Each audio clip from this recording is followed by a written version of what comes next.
Indian premier league বা আইপিএলের ১৯তম season শুরু হচ্ছে আজ। এই সিজনের উদ্বোধনী ম্যাচটি গতবারের চ্যাম্পিয়ন রয়্যাল চ্যালেঞ্জার্স বেঙ্গালুরু এবং সানরাইজার্স হায়দ্রাবাদের মধ্যে হতে চলেছে। এই ম্যাচটি সন্ধে ৭:৩০ শুরু হবে। ম্যাচটি অনুষ্ঠিত হবে বেঙ্গালুরুর চিন্নাস্বামী স্টেডিয়ামে। এই ছোট মাঠে যে আজ ছক্কা চারের বন্যা বইবে সেই কথা তো বলাই বাহুল্য। আজকের ম্যাচে সকলেরই চোখ থাকবে ভারতের লেজেন্ডারি ব্যাটার এবং প্রাক্তন অধিনায়ক বিরাট কোহলির দিকে।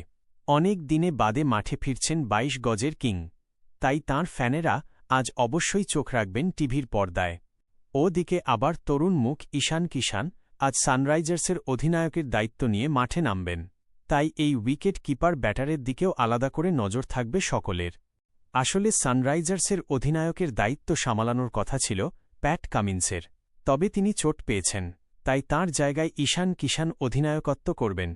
বিধ্বংসী ওপেনার সানরাইজার্সের ওপেনিং জুটি সেরার সেরা।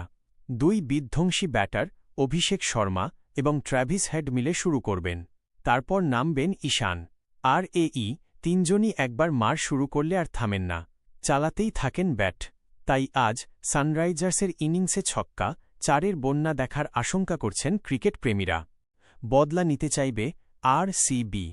২০২৪ সিজনে একাধিক রেকর্ড করেছে হায়দ্রাবাদ। লখনউ সুপার জায়ান্টের বিরুদ্ধে ৩৪ বলে ১০০ রান করে দলটি। এছাড়া গতবার আরসিবির সঙ্গে যখন দেখা যায় তখন ২৩১ রান করে সানরাইজার্স। সেই ম্যাচে ৪৮ বলে ৯৪ রান করেন ঈশান, আর সেই ম্যাচটি ৪২ রানে হেরে যায় আরসিবি। তাই এবার আরসিবি চাইবে বদলা নিতে। পরিসংখ্যান কি বলছে? এই দুই দল ২৬টি ম্যাচে মুখোমুখি হয়েছে, সেখানে আরসিবি জিতেছে মাত্র ১১ বার, আর হায়দ্রাবাদ জিতে নিয়েছে ১৪টি ম্যাচ। শুধু একটি ম্যাচ ড্র হয়েছে।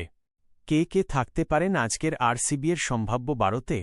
ফিল সল্ট, বিরাট কোহলি, দেবদত্ত পাদিক্কাল, রজত পাতিদার অধিনায়ক, Jitesh Sharma wicket keeper, Tim David, Krunal Pandya, Romario Shepherd, Bhuvneshwar Kumar, Suyash Sharma, Jacob Duffy, Rasikh সালামডার।